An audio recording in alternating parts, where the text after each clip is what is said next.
구약성경 여호수아 14장 1절부터 15절까지의 말씀을 제가 한 절, 여러분이 한 절 나누어서 읽도록 하겠습니다.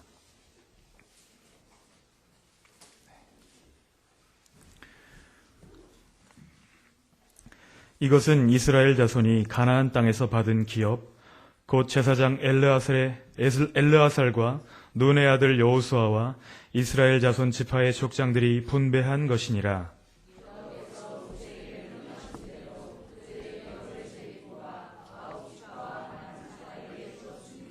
이는 두 지파와 반 지파의 기업은 모세가 요단 저쪽에서 주었음이요 레위 자손에게는 그들 가운데에서 기업을 주지 아니하였으니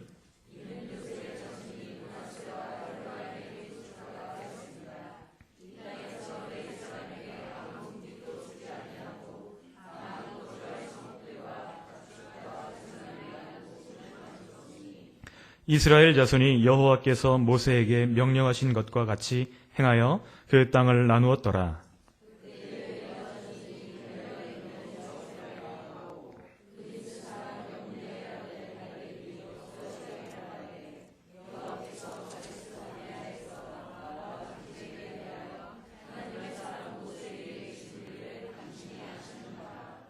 내 나이 40세에 여호와의 종 모세가 가데스 바네아에서 나를 보내어 이 땅을 정탐하게 하였으므로 내가 성실한 마음으로 그에게 보고하였고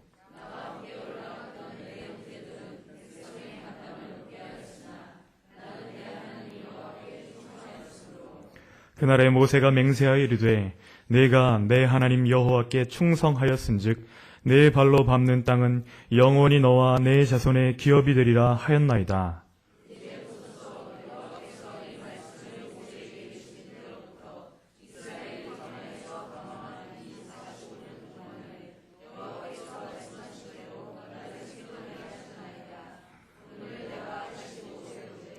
모세가 나를 보내던 날과 같이 오늘도 내가 여전히 강건하니 내 힘이 그때나 지금이나 같아서 싸움에나 출입에 감당할 수 있으니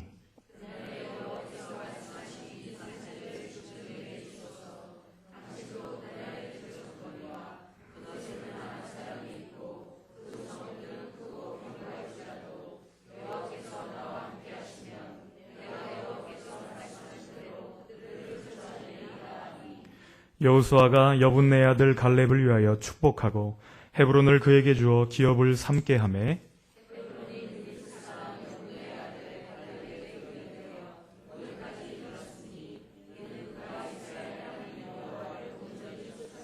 함께요. 헤브론의 옛 이름은 기럇 아르바라. 아르바는 아낙 사람 가운데에서 가장 큰 사람이었더라. 그리고 그 땅에 전쟁이 그쳤더라. 아멘. 아멘. 그림을 하나 띄워주시겠습니까? 여러분 이 사람을 잘 알고 계실 것입니다. 아브라함 링컨입니다. 실패와 불행이 따라다녔던 사람이라는 별명도 가지고 있습니다. 7번의 낙선, 그리고 2번의 사업 실패, 10살 때 어머니를 잃고요. 그리고 20살 때 누이를 잃습니다. 40이 넘어갈 즈음에 두 아이를 잃을 만큼 실패와 불행이 따라다녔던 그런 사람입니다. 그런데 이 링컨은 이런 인터뷰를 합니다. 나는 선거에서 낙선했다는 소식을 듣자마자 곧바로 내가 자주 가던 레스토랑으로 달려갔습니다.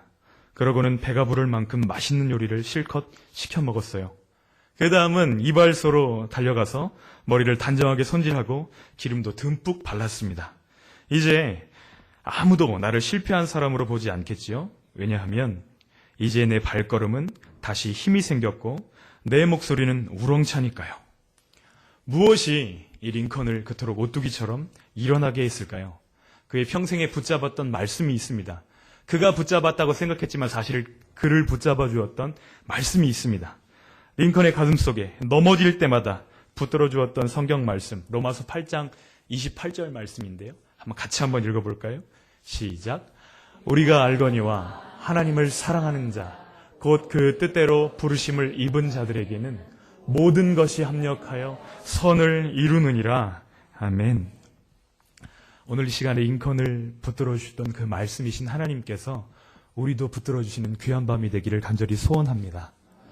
우리가 읽었던 여호수아의 말씀은 회고적입니다.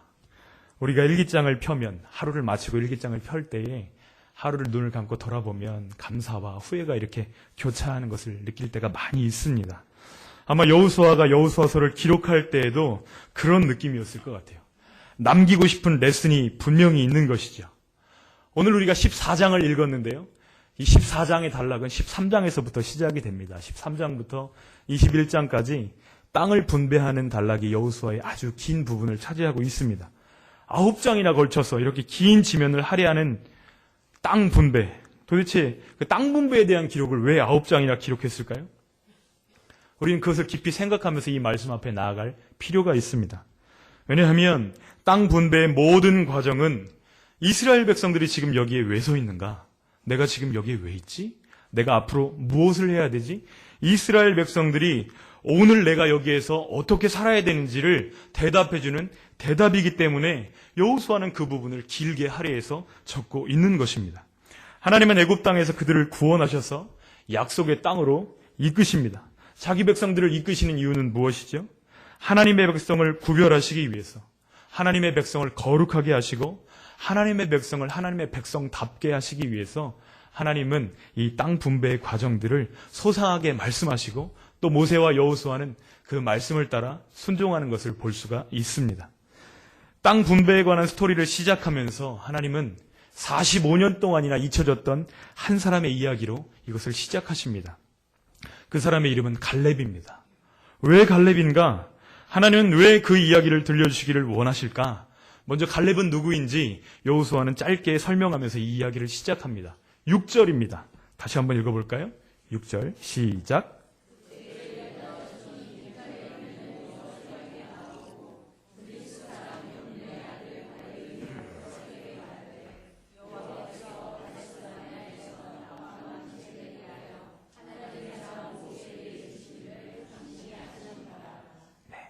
갈렙은 유다 지파의 족장이었고 그니스 사람 여분네의 아들이라고 소개되고 있습니다. 그런데 민수기 13장 30절에 보면 그는 지금 보고하고 있는 것과는 45년 전에 그 유다 지파의 대표로 정탐꾼으로 선택받았던 한 사람입니다. 12지파에서 한 사람씩 뽑아가지고 12명을 정탐꾼으로 보내는데 10명은 소리를 높여서 부정적인 보고를 합니다.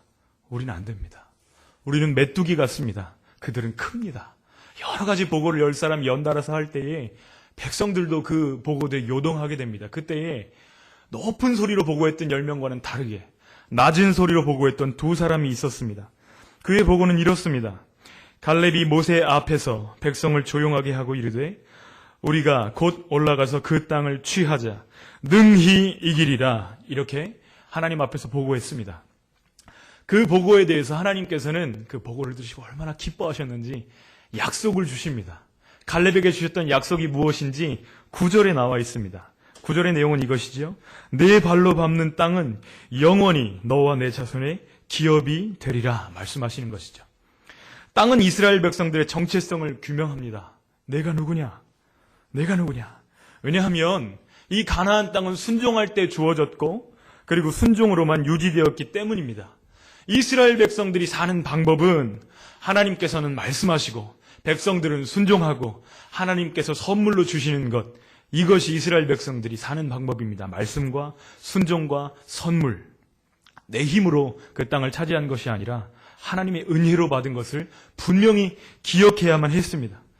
이것은 이스라엘 백성뿐만 아니라 하나님의 백성인 우리에게도 동일한 원리인 줄 믿습니다. 40세에 그 보고를 한 이후에 지금 45년이라는 긴 시간이 흘러갑니다. 그런데 지금 우리가 읽었던 7절부터 10절까지 우리는 4절을 읽었지만 45년의 시간은 그렇게 짧은 시간이 아닙니다. 정말로 긴 시간이죠. 한 세대가 자라나서 성인이 되고 자리를 잡고 또 다른 세대를 만들어낼 만큼의 그렇게 긴 시간입니다. 그런데 하나님은 45년 동안 숨겨졌던 한 사람의 이야기를 왜 찾아내시는가? 이것은 여호수아서가 쓰여졌던 시점과 굉장히 중요한 연관성을 가지고 있습니다. 여호수아서의 전체의 메시지는 무엇이냐면 선택하라. 그리고 섬겨라. 너희가 선택할 분을 지금 하나님인지 아니면 가나안 땅의 그 신들인지 선택하고 그리고 섬기라는 내용이 여호수아서의 전체의 메시지인데 지금 여호수아서가 기록되고 있는 시점은 이제 사사기를 눈앞에 두고 있는 시점이라는 거죠. 이스라엘 백성들, 이스라엘 자손들은 하나님의 백성으로서의 정체성을 잃어가고 있는 시점이었고, 이러한 상황은 머지않아 사사기의 어두움으로 나아가는 그런 상황에서 여호수아가 이 여호수아서를 집필하고 있다는 생각을 염두에 두면서 이 사실을 볼 때, 이제는 왕이 없어서, 하나님을 왕으로 섬기던 백성들이 왕이 없어서 소견에 오른 대로 살아가는 시대가 시작되는데, 하나님이 그들의 정체성을 일깨우시기 위해서 한 사람의 이야기를 주셔야만 한다면 그 사람의 이름이 바로 갈렙이라는 것이죠.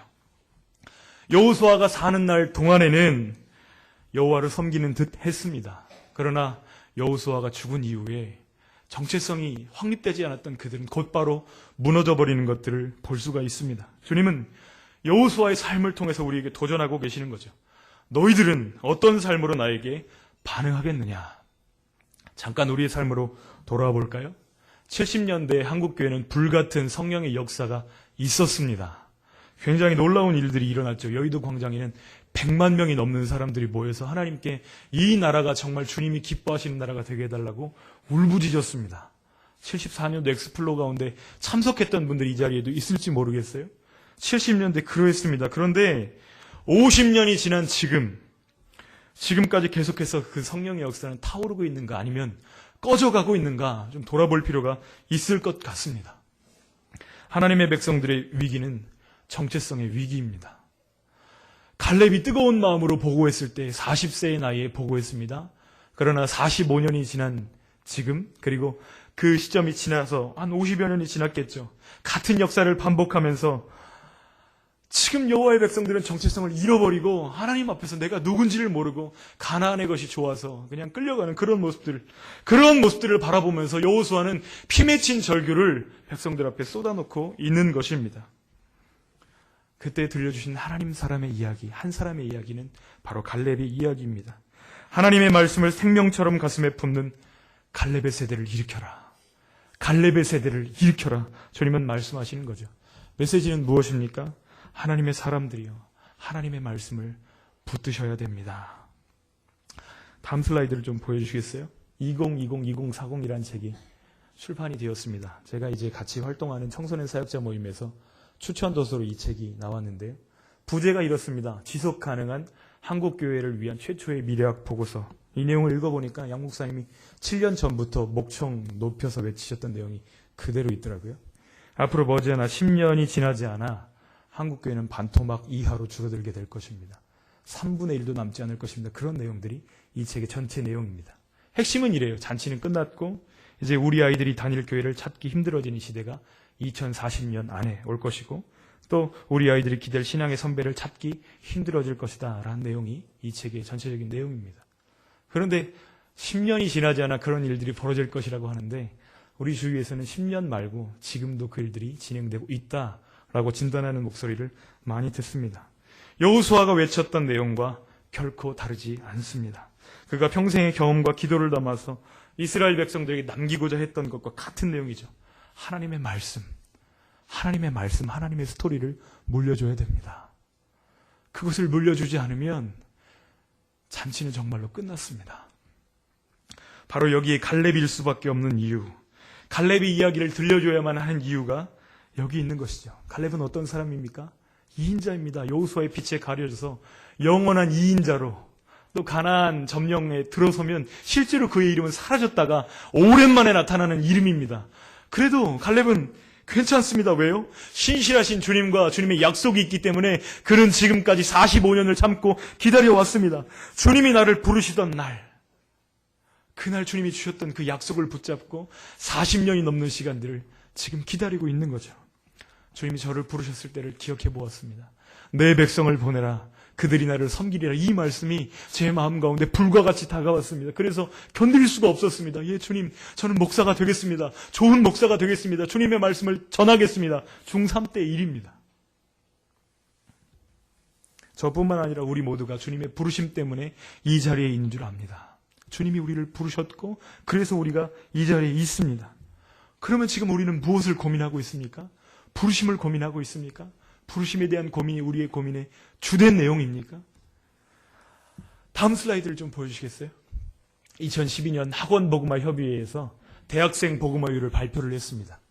보라색으로 표시된 부분이 믿는 대학생 숫자입니다. 17%입니다. 그 중에서 선교단체에 몸을 담고 훈련받고 있는 사람은 1.3%밖에 안 됩니다.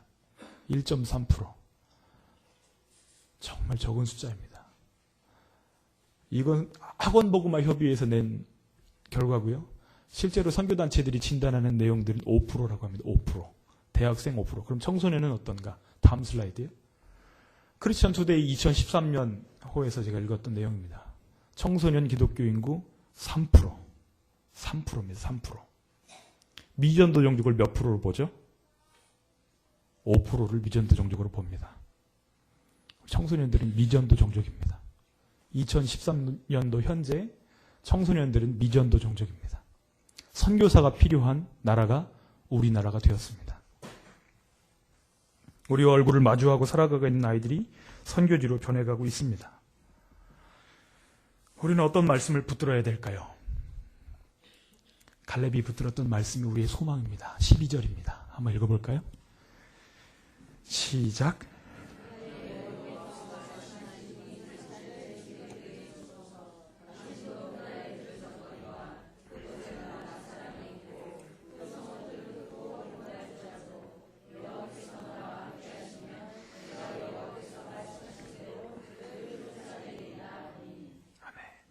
이 산지를 내게 주소서. 이 산지를 내게 주소서 주님 앞에 부르짖어 기도하고 있습니다. 주님이 원하시는 반응은 예 주님 제가 취하겠습니다. 예 주님 주님은 이미 주셨고 그것을 믿음으로 제가 취하겠습니다 하는 것이 우리 주님이 원하시는 반응이죠. 예수님은 말씀하십니다. 천국은 침노하는 자들의 것이라고 분명하게 말씀하십니다. 12월부터 우리 교회는 전도훈련을 시작합니다. 벌써 2주간에 걸쳐서 광고가 나갔습니다. 그런데 놀랍게도 이 전도훈련에 지원한 사람의 숫자는 지금 현재 3명에 불과합니다. 우리의 미래는 어떠합니까? 결단이 필요한 순간입니다. 결단이 필요한 순간입니다. 나와 내 자녀들이 다닐 수 있는 교회, 내 자녀들이 기댈 수 있는 선배, 그들을 세우기 위해서, 더 나아가 하나님의 나라와 그의 의를 위해서 결단이 필요한 시점입니다. 하나님은 말씀하십니다. 선택해라. 그리고 취해라. 저는 어제 말씀을 준비하다가 하프타임이라는 책을 잠깐 보게 되었습니다. 밥 버포드라는 분이 지은 책인데요. 이 책의 핵심 내용은 이것입니다. 아직 승부는 끝나지 않았다. 끝나지 않았다. 하프타임을 어떻게 보내느냐에 따라서 후반전이 결정되는데 요점은 무엇인가? 아직 끝난 게 아니라는 것입니다. 우리의 싸움도 아직 끝난 것이 아닙니다. 여러분 60세에 시작해서 화가가 된 사람의 이야기 심심치 않게 우리는 듣고 있습니다. 이 책을 추천했던 피터 드러커, 짐 콜린스 이렇게 추천되어 있는데 피터 드러커 세계적인 경제학자죠. 미래학자입니다. 그런데 2015년 11월 10일 그가 사망하기 전 10년 동안 사망하기 10년 동안에 그가 평생에 걸쳐서 저작했던 것보다 훨씬 더 많은 책들을 써내고 훨씬 더 명작이라고 불리우는 책들을 기록해냅니다. 여러분 40년 잘 나가다가 40년 방황하고 80에 가서야 하프타임을 가졌던 사람이 있습니다. 이 사람 우리가 너무너무 잘 아는 사람입니다. 그 사람 이름 모세입니다. 모세. 생각해 보십시오. 모세가 80세에 하프타임을 갖지 않았으면 80 노인인 모세의 삶이 어떤 의미가 있었을까요? 어떤 가치가 있었을까요? 하프타임 이후의 삶 때문에 그의 80은 의미 있는 삶으로 하나님 앞에 드려지는 것을 볼 수가 있습니다. 갈렙은 어떻습니까? 그는 지금 85세에 눈을 들어서 헤브론 땅을 바라보고 있습니다. 그 땅은 어떤 땅입니까? 15절에 말씀하기를 헤브론의 옛 이름은 기럇 아르바라. 아르바는 아낙 사람 가운데서 가장 큰 사람이라고 분명하게 말씀하고 있습니다. 어려운 땅입니다. 상황이 쉽지가 않습니다. 그러나 상황이 그에게 장애가 되지 않는 까닭은 그가 지금 하프타임을 보내면서 하나님의 꿈을 꾸고 있기 때문입니다. 그가 지금 꿈을 꿀 수 있는 이유는 무엇입니까? 여호수아서의 기자로서 이것을 분명하게 기록하십니다. 여호와께서 함께 하시면, 한번 따라서 해볼까요? 여호와께서 함께 하시면, 여호와께서 함께 하시면 85세 노인이라도 꿈꿀 수 있는 거죠. 올라가 싸울 수 있는 힘을 얻게 되는 거죠. 할렐루야. 청소년 사역을 제가 15년째 하고 있습니다. 점점 더 어려워지고 있습니다. 여기서 심심치 않게 듣고 있는 기사가 이것입니다. 하루에 한 명꼴로 우리나라는 청소년들이 목숨을 끊습니다. 하루에 한 명꼴로 죽습니다. 스스로 목숨을 포기합니다. 그런 나라가 되었습니다. 울어야죠. 울어야 합니다. 더 심각한 사실은 그런 영향력이 우리 청소년들에게서 멀리 있지 않습니다. 너무나 가까이서 같이 아파하고 있고 또 같은 유혹을 받고 있습니다. 울어야 합니다. 살려주시도록, 그들을 살릴 수 있도록 우리를 사용하시도록 울어야만 합니다. 여러분, 그런데 우리들은 무엇 때문에 고민하죠? 무엇 때문에 목을 매죠? 출신 학교는 엄청나게 신경 쓰지만 만일 스펙만 물려주고 스토리를 물려주지 못한다면 영적인 쓰나미가 몰려올 때에 우리 아이들은 쓸려갈 것입니다. 우리가 서 있는 자리가 벼랑 끝입니다. 다음 슬라이드요. 배수진이라는 글자입니다. 사람 이름이 아니고요. 물을 뒤에다 놓고 진을 친다는 의미입니다. 전술로 치면 정말로 바보 같은 전술입니다. 왜요? 도망갈 구멍이 없기 때문에. 도망갈 구멍이 없기 때문에. 그러나 그렇게 하지 않으면 안 되는 마지막 순간이 있습니다. 최후에 쓰는 전법이 배수진입니다. 지금 이 시간이 우리 부모 세대들이 믿음의 배수진을 쳐야 할 때가 아닌가, 이런 생각들을 하게 됩니다. 하나님의 관심, 하나님의 초점은 언제나 사람입니다. 왜요? 하나님의 성령께서는 건물이나 재정에 임하시는 것이 아닙니다.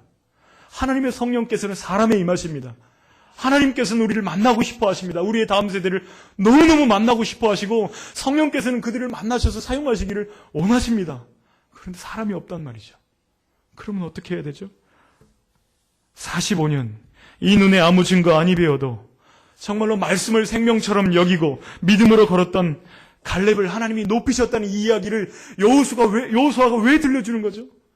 너희들은 그렇게 살아야 될 사람이 아니라는 것, 너희들의 정체성은 그게 아니라는 것을 후손들에게 들려주고 싶은 것이죠. 이 이야기를 공유하면서 그 아이들 안에, 그 다음 세대들 안에 하나님의 사람으로서의 자부심을 갖기를 원했기 때문에 땅 분배, 그것의 가장 핵심적인 부분에 갈렙의 이야기를 소개하고 있는 것입니다. 이제 우리의 다음 세대를 갈렙의 세대로 세우는 것이 우리의 사명이라고 할지인데, 저는 이 이야기가 참 마음에 남습니다. 저희 목사님 가운데 한 분이 신방을 가시면서 장로님을 모시고 이렇게 가는데, 장로님, 저도 장로님의 다음 세대입니다. 이런 이야기를 하셨다고 해요. 저도 장로님의 다음 세대입니다. 장로님을 바라보면서 장로님과 같은 장로님을 세우도록 저는 노력할 것이고, 장로님을 바라보면서 장로님과 같은 당회를 만들도록 저는 노력할 것입니다. 그 이야기를 했다고 해요. 여러분, 우리가 원하든지 원하지 않든지 우리는 누군가의 이정표가 될 사람들입니다. 하나님은 우리를 그런 사람들로 부르셨습니다.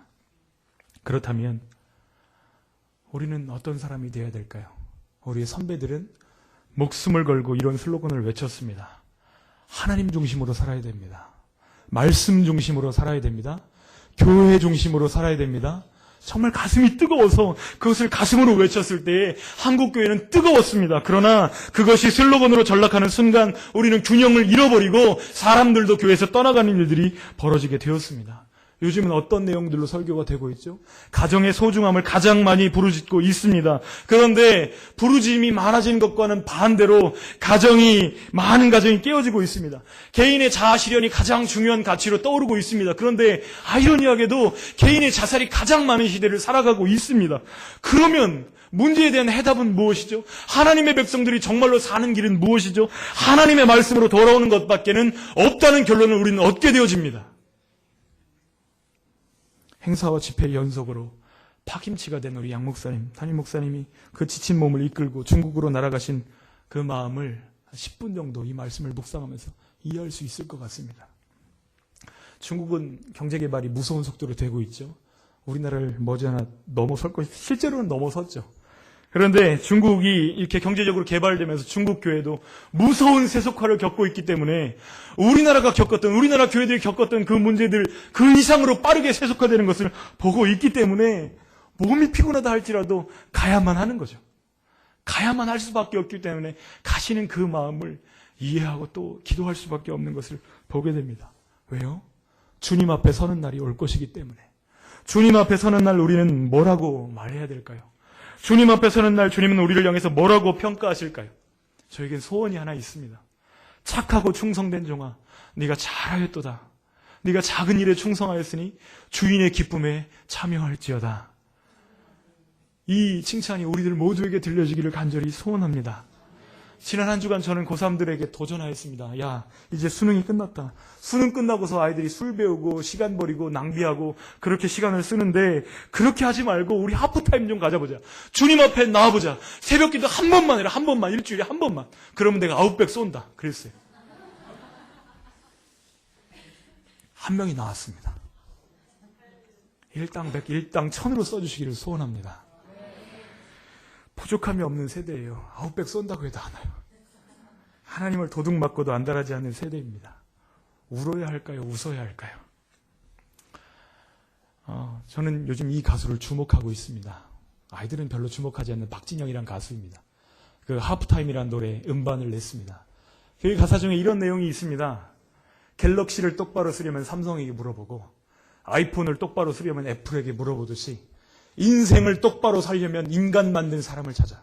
세상을 똑바로 살려면 세상 만든 사람을 찾아. 물어보는 게 당연한 이치인데 그동안 내가 뭘 안다고 떠들어댔는지 부끄러워. 만나서 물어보고 믿고 또 믿어지면 그때부터가 사는 거야. 믿고 또 믿어지면 그날이 내 생일이야. 그날이 내 생일이야. 아직 정확하게 예수님을 믿는다고 고백하지 않습니다. 그런데 그의 고민한 흔적들이 노래에 녹아 있습니다. 또 이런 노래도 있어요. 돈, 사랑, 명예, 그 중에 사랑이 제일 낫더라. 그 중에 사랑이 제일 낫더라. 늦었다고 생각할 때 가장 빠르다는 말이 있죠. 갈렙을 통해 볼 때 이 말은 경구가 아닙니다. 85세의 갈렙처럼 우리가 다시 시작할 수 있는 힘은 어디서 나옵니까? 이번 주일 주님은 말씀을 통해서 우리에게 도전하셨습니다. 예수 그리스도께서 통치하신다고 분명하게 말씀하셨습니다. 예수님이 통치하시는 것이 갈렙의 힘이었습니다. 예수님이 통치하시는 것이 오늘 우리들의 힘인 줄 믿습니다. 유다 지파의 갈렙이 예수 그리스도의 예표가 되었습니다. 예수님은 어떤 분이셨습니까? 단 한 번도 자신을 위해서 그 능력과 그 힘을 사용하신 적이 없습니다. 하나님을 향한 열정, 하나님의 말씀을 순종하시는 것에 온 삶을 다 사용하셨습니다. 하나님의 말씀을 순종하는 것이 나의 양식이라고 말씀하실 만큼 말씀을 사랑했던 예수님의 모습을 보게 됩니다. 갈렙이 그랬습니다. 45년 동안 말씀을 양식 삼아서 약속을 양식 삼아서 그렇게 그 시간들을 견뎌냈습니다. 야, 우리 교회 정말 문제 많다. 야, 우리 교회 정말 이러면 안 된다. 이런 이야기들이 곳곳에서 들려옵니다. 맞습니다. 그렇게 하면 안 됩니다. 그런데 한번 생각해 봅니다. 문제가 없었던 때가 있었던가요? 어려운 모습이 없었던 때가 있었던가요? 약점이 없었을 때가 있었을까요? 시험이 없었던 때가 있었던가요? 여러분 돌아보십시오. 그러나 문제보다 더 중요한 것은 문제가 올 때에 무엇을 붙드느냐 하는 것입니다. 하나님은 갈렙을 통해서 말씀하십니다. 하나님의 말씀을 붙드는 사람에게는 내가 결론이 되어주마. 내가 결론이 되어주마. 분명히 말씀하십니다. 14절 상반절에 그것이 나옵니다. 헤브론이 그니스 사람 여분네 아들 갈렙의 기업이 되어 분명하게 꼭 집어서 말씀하십니다. 유다 지파의 기업이라고 말씀하시지 않고 후반부에 가서는 갈렙의 기업이 된다고 한 사람의 이름을 지명해가지고 분명하게 말씀하고 계십니다. 오늘까지 이르렀다고 말씀하십니다. 이러한 결론을 누리는 우리들이 되어지기를 원합니다. 레슨은 무엇입니까? 14절 하반절에 이어지고 있죠. 이는 그가 이스라엘의 하나님 여호와를 온전히 좇았음이라. 온전히 좇았음이라. 링컨의 이야기로 시작을 했는데요. 링컨의 이야기로 마무리를 짓고자 합니다. 실망과 좌절의 길목에서 링컨이 이렇게 고백합니다. 길이 미끄럽긴 해도 낭떠러지는 아니야. 이렇게 고백을 했습니다. 어느 날 신문 기자가 링컨에게 이런 질문을 던집니다. 당신의 성공의 비결은 어디에 있다고 생각하십니까? 이렇게 물었을 때 링컨이 이렇게 대답했습니다. 그야 다른 사람들보다 실패를 많이 경험했기 때문이지요. 나는 실패할 때마다 실패에 담겨진 하나님의 뜻을 배웠고 그것을 징검다리로 활용했습니다. 사탄은 내가 실패할 때마다 이렇게 속삭이더군요. 야, 넌 이제 끝이야. 끝났어. 그런데 그때마다 하나님은 제가 실패할 때마다 이번 실패를 거울 삼아 더 큰 일에 도전해보렴 하고 말씀하셨습니다. 나는 사단의 속삭임보다 하나님의 음성에 귀를 기울였습니다. 아이러니는 가나안 땅은 젖과 꿀이 흐르는 땅이었지만 동시에 그 안전과 풍요로 인해서 하나님께로부터도 멀어지게 할 수 있는 그런 유혹의 땅, 위험의 땅이었습니다. 우리가 하나님의 음성을 듣기를 소원합니다. 하나님의 말씀을 붙잡고 다시 한번 그 시각으로 교회를 바라보고 가정을 바라보고 우리 자신을 바라볼 수 있기를 소원합니다. 85세의 갈렙이 말씀을 붙들었을 때 하나님은 그의 결론이 되어 주셨습니다. 오늘 우리가 온전히 주님의 말씀을 쫓기를 소원합니다. 이는 그가 하나님을 온전히 쫓았음이라. 이 평가가 하나님께서 우리를 향한 평가가 되어지기를 간절히 소원합니다. 사실 히브리어 성경을 보면 이런 약간의 장난스러운 표현이 나와요. 마지막 슬라이드인데요. 땅을 나누라라는 명령이 13장부터 시작이 되었는데 나누라라는 표현이 할라크입니다. 할라크. 나누라. 할라크. 그런데 기업이라는 표현은 똑같습니다. 그럼 자음, 모음, 부호만 다른 헬레크. 헬레크. 기업. 나누라라는 명령이 이미 떨어졌어요. 그리고 헬레크. 그것이 기업이 될 것이다. 말씀하십니다. 이 중간에 들어가는 변수는 무엇이죠? 딱 한 가지입니다. 하나님의 말씀에 온전히 순종하는 것. 우리가 이 공식을 붙잡았으면 좋겠습니다. 하나님은 우리에게 명령하십니다. 나누라. 어떻게 우리의 기업이 되겠습니까? 말씀에 순종하라. 말씀하시고 계십니다. 하나님의 말씀에 온전히 순종할 수 있는 저희들이 되기를 원합니다. 예수님의 통치에 우리의 모든 삶을 내어드릴 수 있는, 내가 운전대 잡고 안달부달 정말 그렇게 답답한 삶을 사는 것이 아니고, 예수님 나를 운전해 주세요. 나를 다스려 주세요. 이렇게 고백할 수 있는 믿음의 사람들이 되기를 소원합니다. 우리가 그렇게 주님 앞에 설 때 우리의 자녀들이, 우리의 다음 세대들이 갈렙처럼 일어나게 될 것을 믿습니다. 우리 함께 기도하기를 원합니다. 말씀에 반응하면서 함께 기도했으면 좋겠습니다. 주님, 우리 아이들이 교회는 다니는데 정체성이 없습니다. 하나님, 누구의 책임일까요? 주님이 물어보시면 저는 고개를 들 수가 없을 것 같습니다. 하나님, 제가 주님 앞에 모델 되기를 원합니다. 제가 주님 앞에 아이들이 기댈 수 있는 그런 선배가 되기를 원합니다. 하나님 아버지, 제가 그런 주님의 사람이 되어지기를 원합니다.